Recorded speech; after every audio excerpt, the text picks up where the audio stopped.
하나님의 말씀 창세기 44장입니다. 하나님의 말씀 창세기 44장 1절부터 12절까지 제가 봉독을 해드리겠습니다.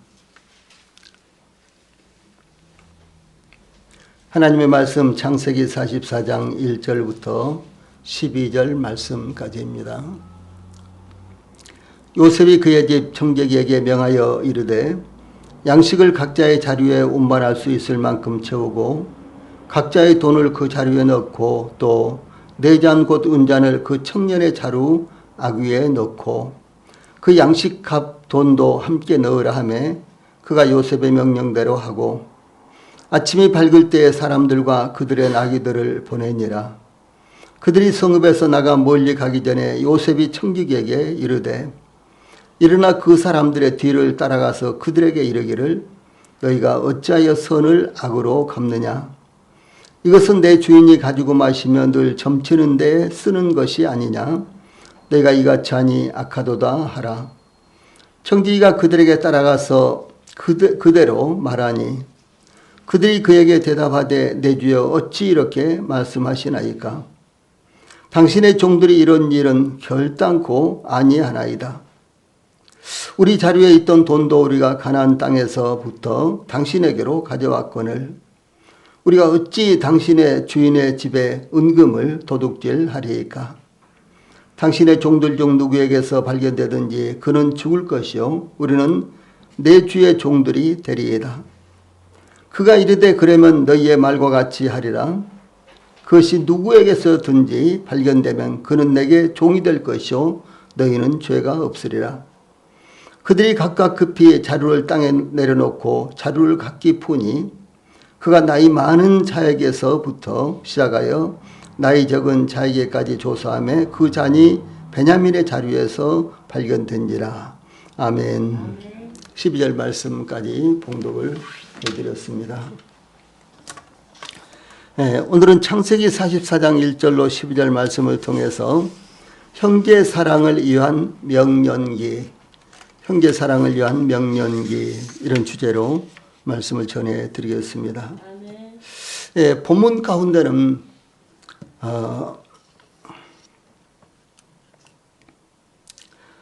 요셉이 이 형제들의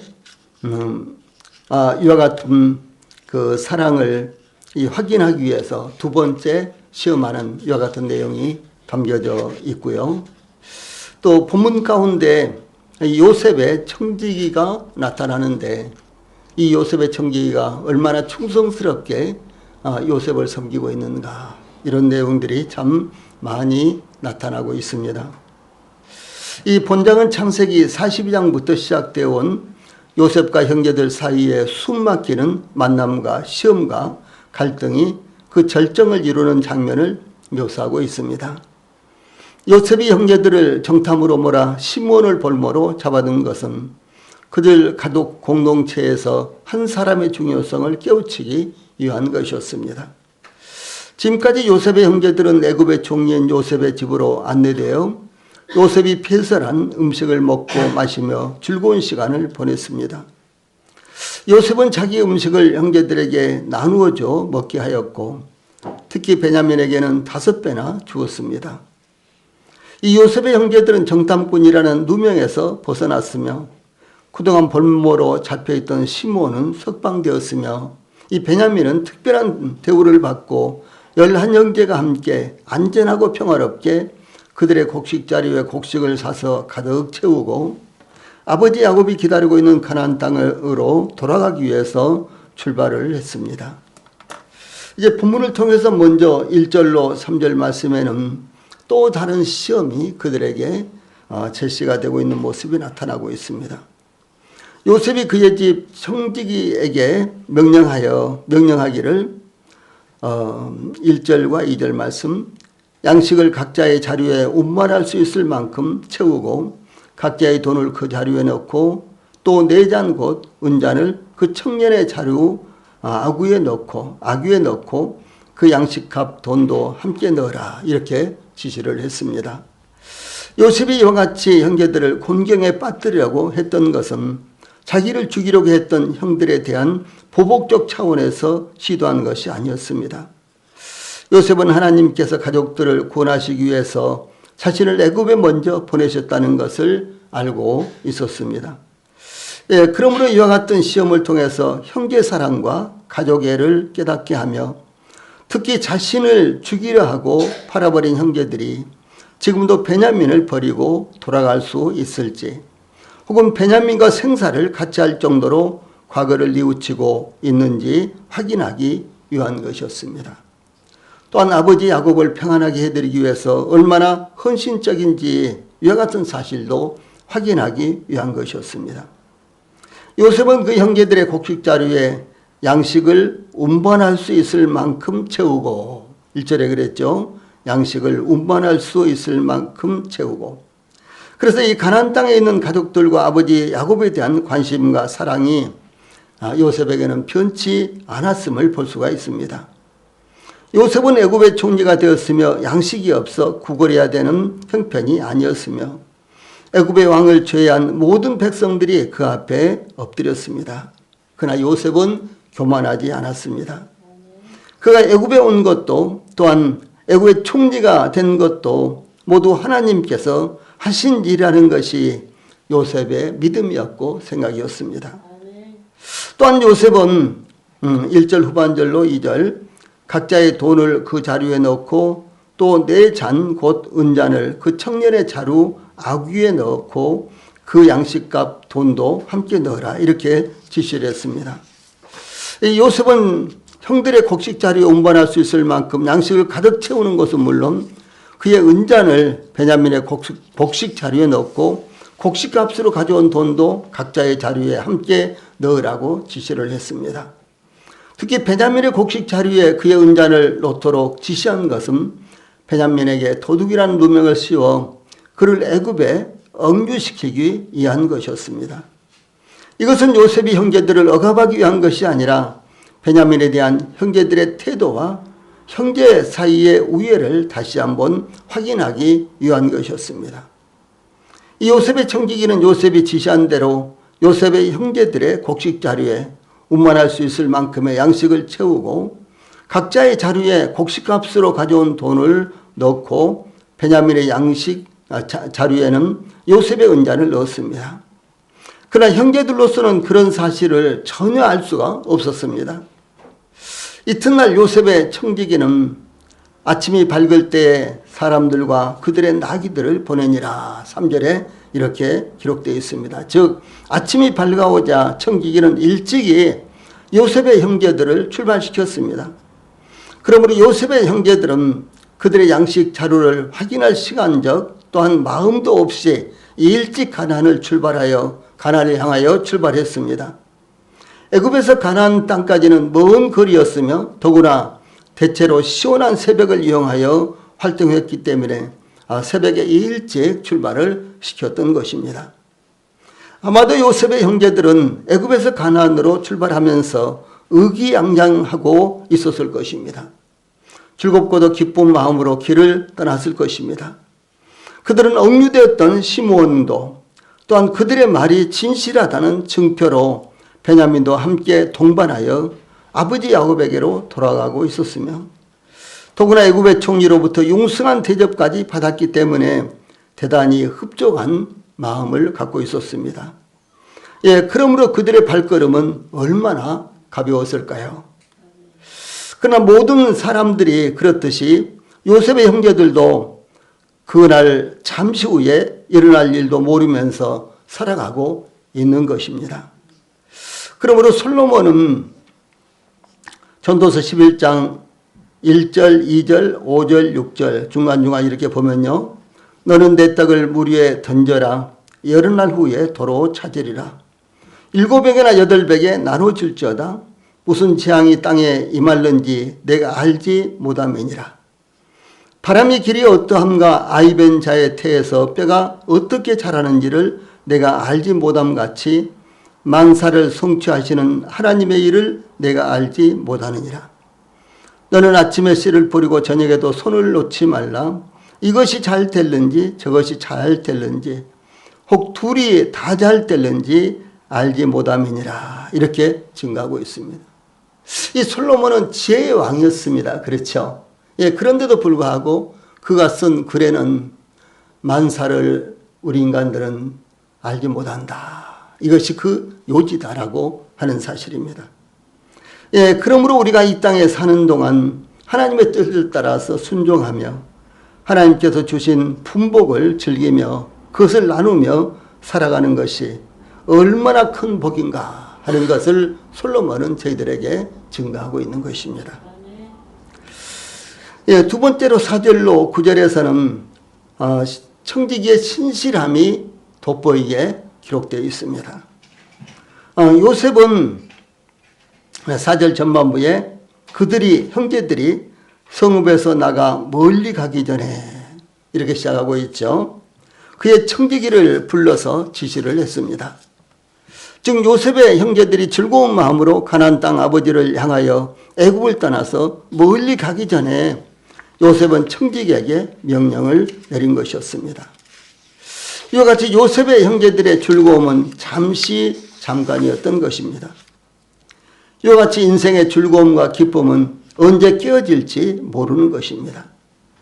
예, 그러므로 또다시 솔로몬의 말을 빌리자면 잠언 14장 13절에 웃을 때에도 마음에 슬픔이 있고 즐거움의 끝에도 근심이 있느니라. 예, 이렇게 이 세상의 웃음과 즐거움은 영원하지 않다라고 하는 것을 증거하고 있습니다. 그러므로 혹시 우리 성도님들 이 세상을 사시면서 때로는 즐거움도 있고 때로는 기쁜 일도 있지만은 그러나 즐거움과 기쁜 일 끝에 또 금방 또 슬픈 일, 이 좋지 않는 일들이 따라온다고 할지라도 예, 그것으로 말미암아 너무 낙심하지 마십시오. 예, 그것으로 말미암아 너무 실망하시지 말고 하나님을 바라보시기를 바랍니다. 이 요셉의 청지기는 요셉이 명령한 대로 요셉의 형제들의 뒤를 따라가 4절 후반절과 5절 말씀, 너희가 어찌하여 선을 악으로 갚느냐. 4절 후반절 말씀이죠. 너희가 어찌하여 선을 악으로 갚느냐. 이렇게 책망을 했습니다. 이 형제들은 전혀 예상하지 못한 일이었으며 마치 날벼락을 맞은 것 같은 상황이었습니다. 청지기가 너희가 어찌하여 선을 악으로 갚느냐라고 말한 다음에 많은 번역본들에는 너희가 어찌하여 나의 은자를 훔쳤느냐 이런 말이 덧붙여졌습니다. 물론 이제 저희들이 보고 있는 성경에는 이 말씀이 없고요. 그리고 원문에도 이 말씀이 없는데 너희가 어찌하여 선을 악으로 갚느냐 이 말씀을 이해하도록 쉽게 설명한 이제 말씀인데 예, 바로 뒤에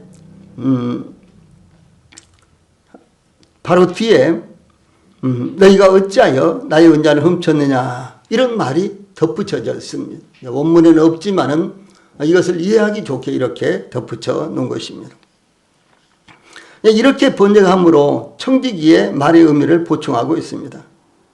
즉 애굽의 총리가 그들을 환대해 주었고 그들에게 모든 편의를 다 제공하여 선을 베푸르는데 왜 그것을 악으로 갚느냐라고 하는 것입니다. 악으로 갚았다는 것은 애굽의 총리의 은잔을 훔쳤다라고 하는 것입니다. 이어서 요셉의 청지기는 5절 말씀에 이것은 내 주인이 가지고 마시며 늘 점치는 데에 쓰는 것이 아니냐. 너희가 이같이 하니 악하도다 라고 책망을 이어갔습니다. 이 요셉의 형제들이 훔쳤다는 것은 애굽 총리의 은잔이었습니다. 그 은잔은 애굽의 총리가 일상적으로 사용하는 물건이었습니다. 애굽 총리는 그 은잔으로 마시며 항상 점치는 데 사용했다라고 하는 것입니다. 우리 문화로서는 은잔으로 점을 친다는 것은 생소한 일이죠. 그러나 고대 중군동에서는 은잔은 점을 치는 도구로 활용되기도 했습니다. 제가 어렸을 때를 이렇게 되돌아보면요. 여러 가지로 점을 치는 동 혹은 뭐 동태마기를 한다든가요. 그런 모습들을 집에서 봤습니다. 예를 들어서 우리 집안에 누군가가 몸이 아프면은 저희 어머님은 밥그릇 쓰다가 쌀을 이렇게 이제 그 하나 아주 이렇게 이제 고봉으로는 아닌데 이제 하나 이렇게 딱 담고 거기다가 수건을 딱 덮어서 이렇게 거꾸로 뒤집어서 콩콩 묶고, 그리고 이제 그 아픈 우리 가족이 아픈 뭐 가슴이 아프면 여기다가 대고 계속해서 뭐 신령님 낫게 해주세요, 뭐 조상님 낫게 해주세요 이러면서요 이렇게 막 빌었어요. 이렇게 일정 기간 동안 빌고 난 다음에 이제 이렇게 딱 그릇을 이제 이렇게 다시 정상으로 돌려가지고 이제 정상으로 이렇게 세워서 그 덮은 수건을 이렇게 딱 벗기면은 그 그릇에 담겨져 있는 쌀이 어떻게 되겠어요? 당연히 뭐 이렇게 막 흔들고 이렇게 했으니까 많이 줄어들었겠죠. 예, 양은 그대로 있지만은 처음에 담았을 때와 이제 그 후에 이렇게 봤을 때 그 양이 상당히 이렇게 줄어든 것처럼 보이지 않겠어요? 예, 그러면은 이 많이 줄어들수록 이것은 조상님이 오셔가지고 이렇게 드시고 가셨다. 뭐 산신령님이 오셔가지고 드시고 가셨다. 그래서 이제 병이 빨리 낫겠다. 이렇게 점을 쳤어요. 아주 민간점이죠, 민간점. 예, 그렇게 하셨습니다.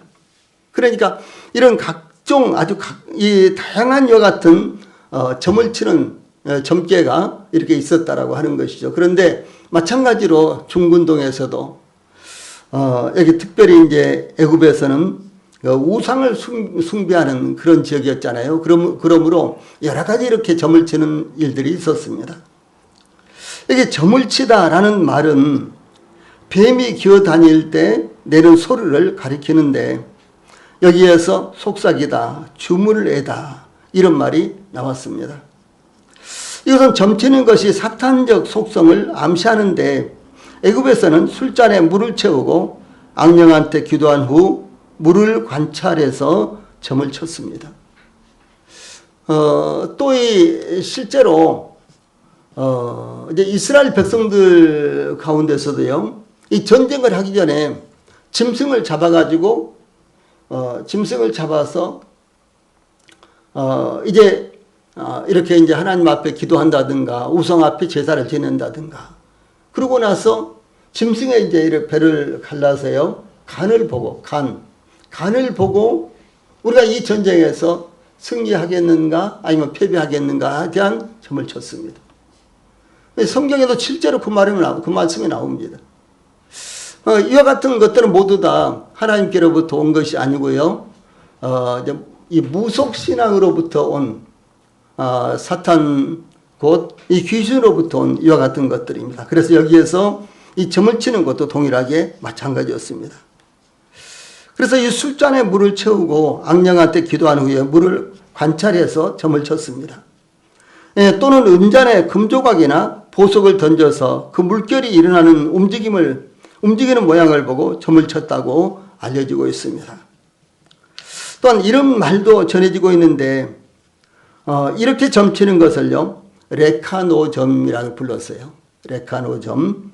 그런데 이제 물과 기름이 섞일 때 점술가들이 연구하고 해석하는 배열이 만들어지는 것을 말하는 것입니다. 그래서 이 잔에다가 물을 이제 가득 채우고요.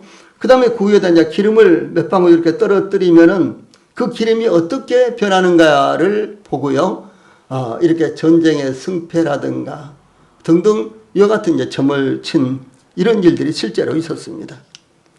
이러한 점술은 하나님의 뜻과 이 완전히 배치되는 것이기 때문에 모세율법에서는 이것을 엄격하게 배제하는 이와 같은 내용들이 레위기서 19장 26절, 시편 18편 9절로 14절 등 여러 곳에 나타나고 있습니다.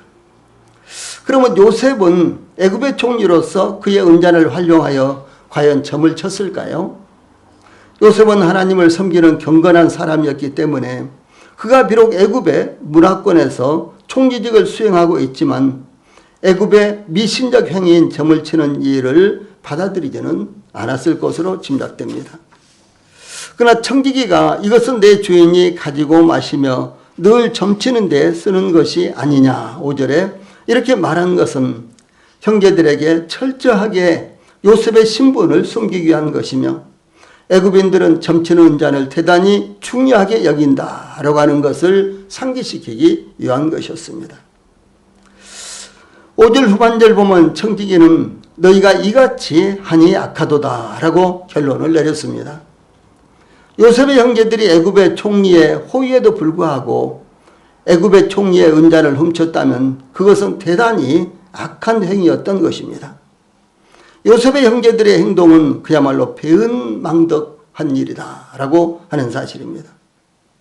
이와 같이 요셉의 형제들을 도둑으로 몰아 꾸짖은 것은 요셉의 청지기는 요셉이 시키는 대로 형제들에게 그대로 말한 것입니다. 그래서 6절 보면은 청지기가 그들에게 따라가서 그대로 말하니 그리고 요셉이 시키는 대로 청지기가 요셉의 형제들에게 말했다라고 하는 것이죠. 이와 같이 요셉의 청지기는 유능하고 성실한 청지기상을 보여주고 있습니다. 요셉의 청지기는 요셉이 의도하는 것을 잘 알고 있었으며 요셉이 그 형제들을 대하는 데에 있어서도 언제나 중요한 역할을 잘 수행했습니다. 이 청지기는 그러므로 주인의 뜻이 어디에 있는지를 잘 파악해야 되고 그리고 주인이 시키는 일에 대해서 그것을 잘 연구를 하고 세심하게 살펴서 그것을 충성스럽게 감당해내야 된다라고 하는 사실입니다.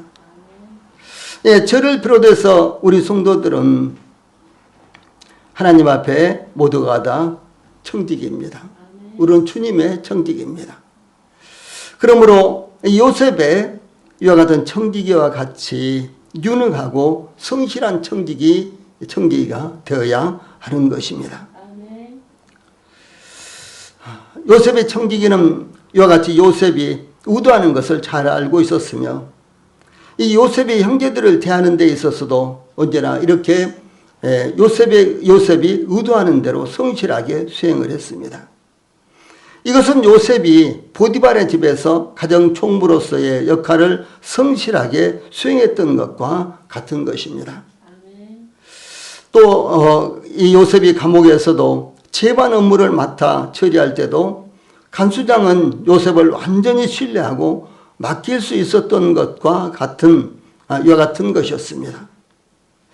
이와 같은 청지기의 모습은 하나님의 뜻을 온전히 감당하셨던 우리 주님의 모습이며 이런 모습은 곧 우리 성도들의 모습이 되어야 된다라고 하는 사실입니다. 이 청지기의 말을 들은 요셉의 형제들은 그런 일들이라는 것은 그들에게 상상도 할 수 없는 일이었기 때문에 여기 7절, 8절, 9절에 내 주에 어찌 이렇게 말씀하시나이까 당신의 종들이 이런 일은 결단코 아니하나이다. 우리 자료에 있던 돈도 우리가 가나안 땅에서부터 당신에게로 가져왔거늘 우리가 어찌 당신의 주인의 집에서 은금을 도둑질하리이까. 당신의 종들 중 누구에게서 발견되든지 그는 죽을 것이요 우리는 내 주의 종들이 되리이다. 이렇게 대답을 했습니다. 이 요셉의 형제들은 요셉의 청지기의 말에 대해 자신들의 결백함에 대해서 확신하였기 때문에 이런 일은 결단코 아니하나이다. 7절에 이렇게 단호하게 부인했습니다. 요셉의 형제들은 그 증거로서 8절에 우리 자루에 있던 돈도 우리가 가나안 땅에서부터 당신에게로 가져왔거늘 우리가 어찌 당신의 주인의 집에서 은금을 도둑질하리까 라고 가나안 땅에서 가져온 돈으로 그들의 정직함을 증명하려고 했던 것입니다. 예, 그러면서 요셉의 형제들은 당신의 종들 중 누구에게서 발견되든지 그는 죽을 것이요 우리는 내 주의 종들이 되리이다. 이렇게 대답을 했습니다. 요셉의 형제들은 결백했습니다.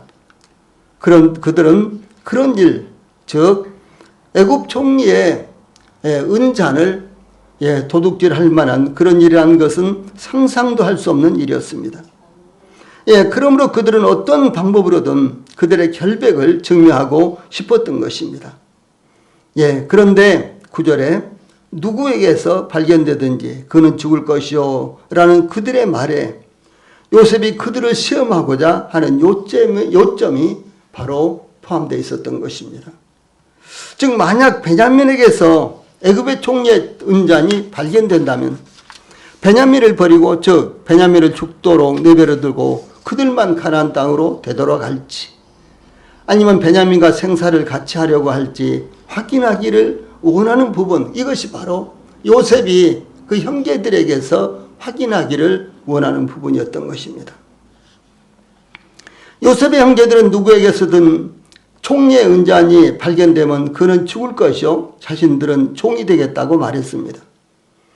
요셉의 형제들은 자신들의 무죄를 확신하고 있었기 때문에 그렇게 말할 수 있었지만, 그런데 실제로 총리의 은잔이 발견된다면 그들은 말한 대로 그대로 받아들일 것인가 아니면 베냐민을 버릴 것인가는 아직 알 수 없는 부분이었다라고 하는 사실입니다.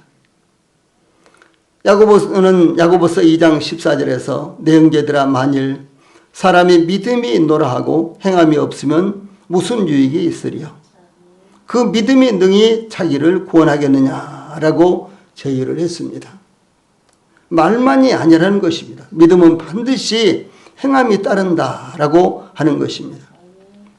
이 상대적으로 행함이 따르지 않는 믿음은 말만의 믿음이라는 것입니다.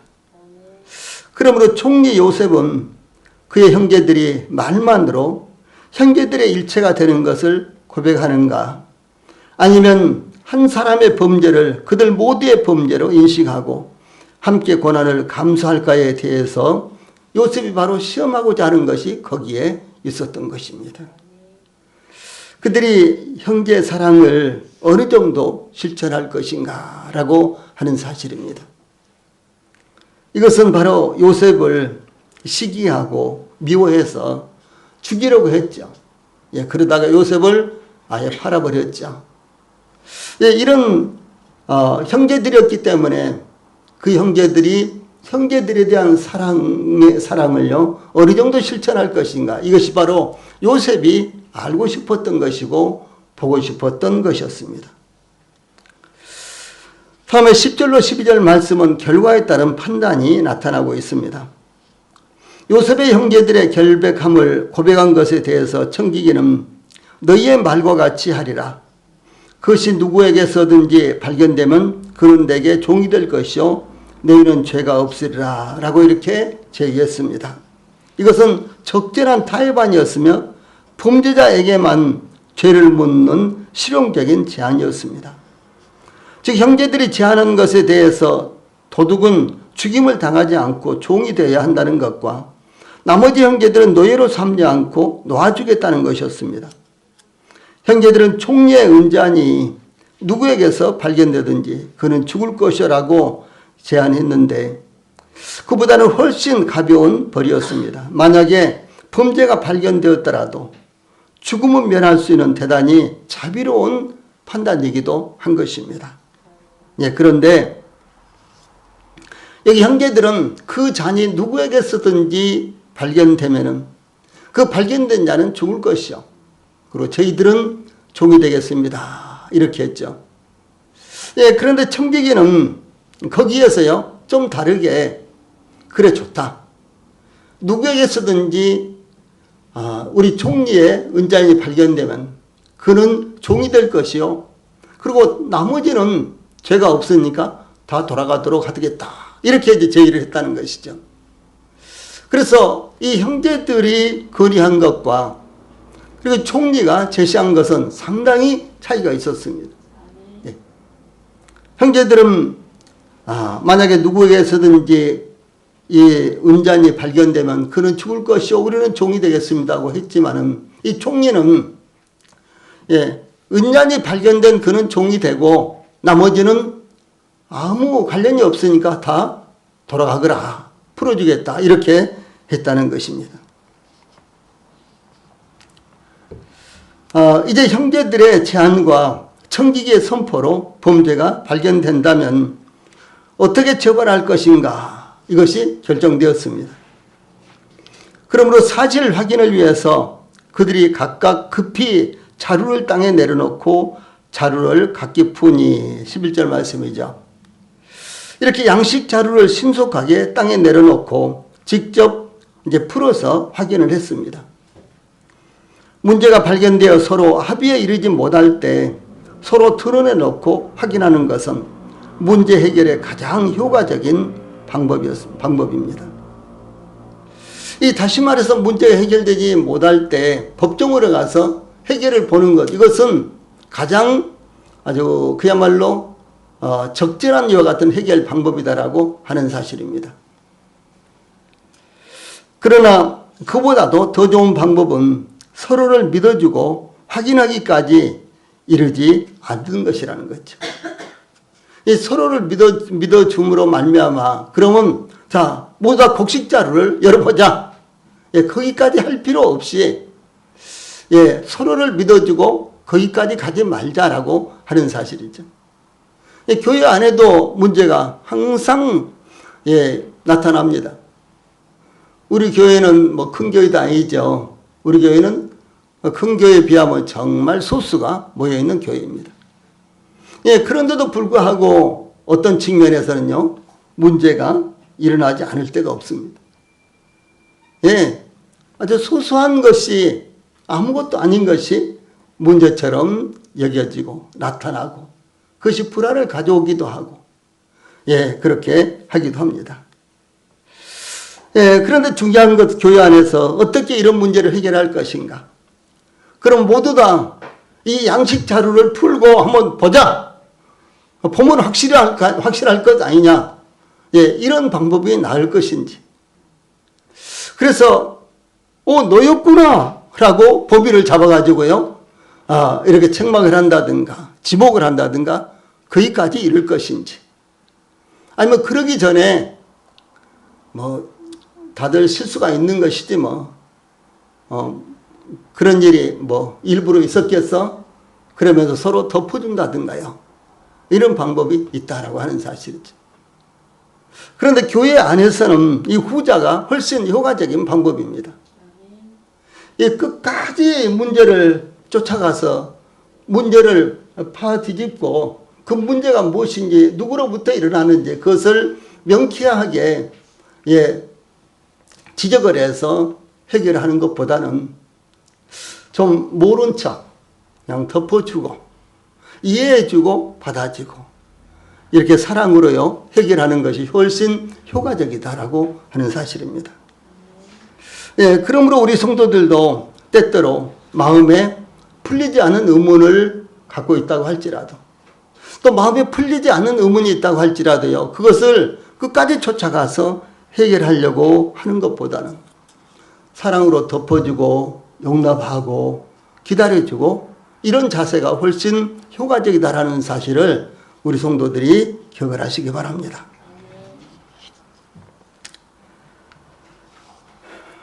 그래서 이와 같이 문제가 발견되어서 서로 합의에 이르지 못할 때 서로 드러내놓고 확인하는 것은 문제 해결의 가장 효과적인 방법입니다. 그러나 그보다 더 좋은 방법은 서로를 믿어주고 확인하기까지 이르지 않는 것이라는 거죠. 서로를 믿어줌으로 말미암아 그것을 풀어서 확인하기까지 하지 않는 것이 더 효과적인 방법이다라는 사실을 기억하시기 바랍니다. 이것은 교회 안에서뿐만 아니라 가족들 사이에서도 동일한 것입니다. 부부 사이에도 마찬가지예요. 그것이 훨씬 좋은 방법이다라는 사실을 우리 모든 성도들이 항상 마음에 두시기를 바랍니다. 마치 합의가 되지 않을 때 마지막으로 재판을 하는 것처럼 재판까지 간다면 서로가 절대 양보하지 않겠다는 것이며 물러서지 않겠다는 것을 반영한 것입니다. 그러므로 서로를 믿고 물러서는 것이 가장 아름다운 타협이 되는 것입니다. 이 양식 자루를 풀고 확인하는 방법은 12절 전반부에 그가 청지기가 나이 많은 자에게서부터 시작하여 나이 적은 자에게까지 조사하며 이렇게 되어 있죠. 그래서 이 마치 식탁에 앉을 때처럼 나이 많은 자부터 차례로 확인을 했습니다. 식탁에 앉을 때도 나이 많은 순서대로 쭉 이렇게 앉혔죠? 예. 그래서 그 형제들이 이게 도대체 무슨 일인가라고 의아하게 생각을 했죠. 예. 그런데, 이 양식 자료를 조사하는 것도요, 나이가 제일 많은 형부터 차례대로 이렇게 나이가 적은 사람, 이제 나이가 제일 많은 형부터 차례대로 이렇게 조사를 했다는 것이죠. 이것은 청지기가 누군가를 의심한다거나 혹은 범인이 누군가를 알고 조사한다는 의심을 받지 않는 아주 참 좋은 방법입니다. 야곱이 하란에서 떠난 후 라반은 드라빔이 사라진 것을 발견하고 야곱을 추격하여 길르앗에서 따라잡았습니다.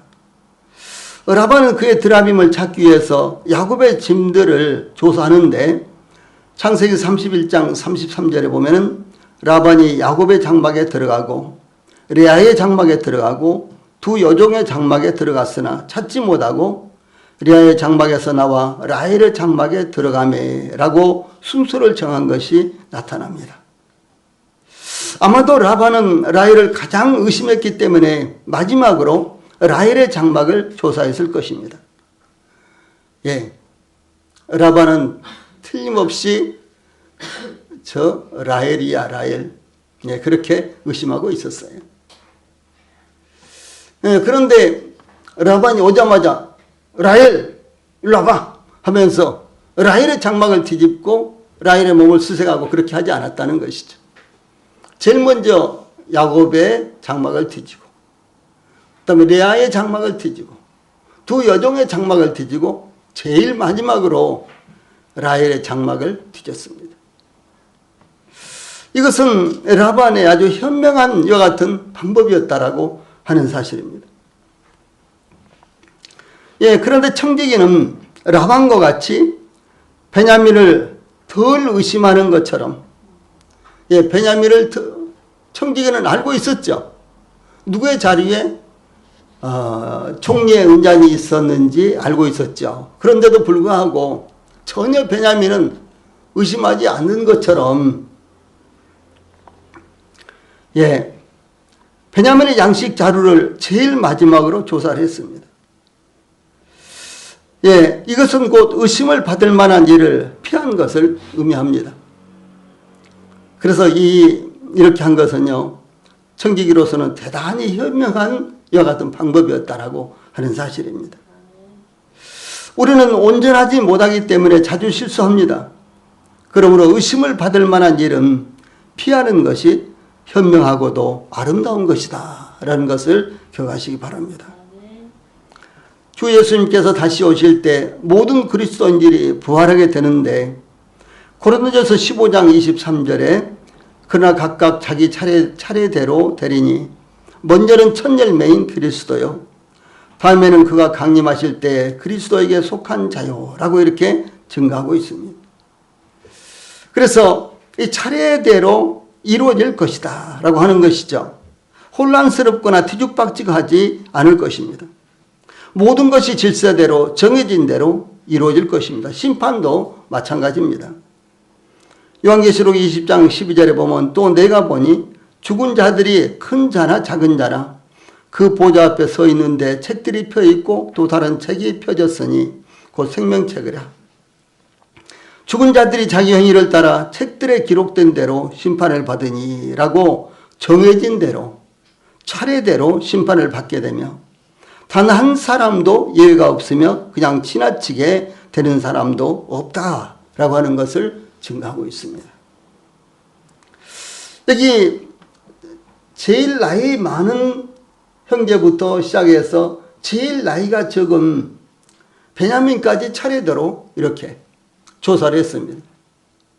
결국은 한 사람도 여기에서 제외되지 않았어요. 예, 이것은 곧 마지막 시대에 모든 사람들이 하나님 앞에 서서 심판을 받게 될 이와 같은 모양이기도 하는 것입니다. 이 요셉의 형제들의 장형은 루벤이죠. 루벤이 맏아들입니다. 그 다음은 시므온, 그 다음은 레위, 그 다음은 유다, 막내는 바로 베냐민입니다. 그러므로 루벤의 양식 자루부터 조사했는데 12절 전반부에 보면 그 잔이 베냐민의 자루에서 발견된지라 이렇게 증가하고 있습니다. 결국 마지막으로 조사한 베냐민의 양식 자루에서 애굽 총리의 은잔이 발견되었습니다. 은잔이 발견되므로 더 이상 변명의 여지가 없어졌습니다. 그들은 결백을 주장했지만 은잔은 베냐민의 양식 자루에서 발견되었습니다. 형제들 중 누군가가 남더라도 베냐민만은 데리고 안전하게 아버지 야곱에게로 돌아가야 하는데, 베냐민의 양식 자루에서 애굽 총리의 은잔이 나왔던 것입니다. 형제들은 이제 변명의 여지가 없어졌습니다. 베냐민을 탓하더라도 무슨 소용이 있겠습니까? 아무 소용도 없어졌습니다. 절망적이었습니다. 이럴 때 형제들은 어떻게 대처해야 할까요? 모양은 다르지만 우리가 이런 상황을 만나게 되면 어떻게 해야 될까요? 저희들에게도 어떻게 피할 수 없는 이와 같은 절박한 상황이 올 때도 있다라고 하는 것입니다. 틀림없이 이런 일이 올 때가 있는 것입니다. 이럴 때 어떻게 해야 될까요? 누구든지 인생에서 이런 절박한 상황을 만나게 되는 것입니다. 그러므로 우리들에게 영원하시며 살아계시고 역사하시는 하나님이 필요하다라는 사실을 마지막으로 말씀해 드리겠습니다. 기도하시겠습니다.